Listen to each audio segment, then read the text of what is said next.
एक बार एक शख्स ने एक महात्मा जी को अपने घर पर भोजन के लिए आमंत्रित किया। उनको ड्राइंग रूम में बिठाया और भोजन की व्यवस्था करने निकल गए। महात्मा जी आए, महात्मा जी ने प्रसादी ली और आशीर्वाद दिया और चले गए। इतनी देर में उनका बेटा आया और बोला, पिताजी कौन आए थे? बोले महात्मा जी आए थे।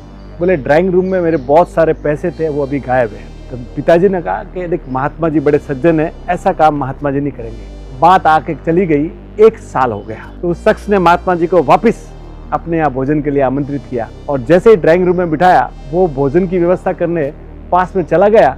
इतनी देर में बेटा आया तो बोला कि महात्मा जी एक बात कहूँ, आप बुरा ना मानो। तो बोले क्या?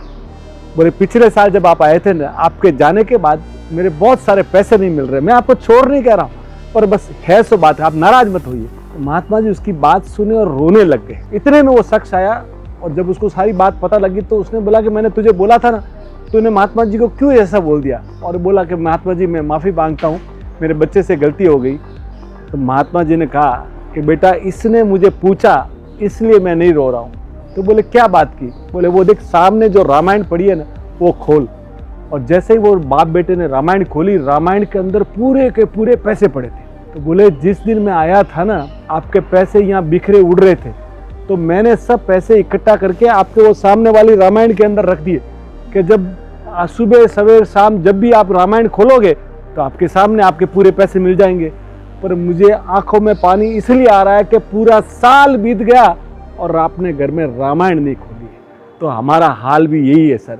हमारे मित्र है विशाल भाई, सुहाना मसाला वाले, जो बड़े आध्यात्मिक है। तो वो बड़ी शानदार बात कहते हैं कि शांति भाई, समय ऐसा आ गया है कि हम धर्म मानने वाले बहुत हो गए, धर्म निभाने वाले कम हो गए। हम सुबह उठकर दिन में 500 बार मोबाइल जरूर खोलते हैं, पर महीनों बीत जाते हैं घर में अच्छी भगवान की किताब खोले हुए। तो साहब, पहले धर्म निभाइए, धर्म मानने से ज़्यादा। Thank you sir.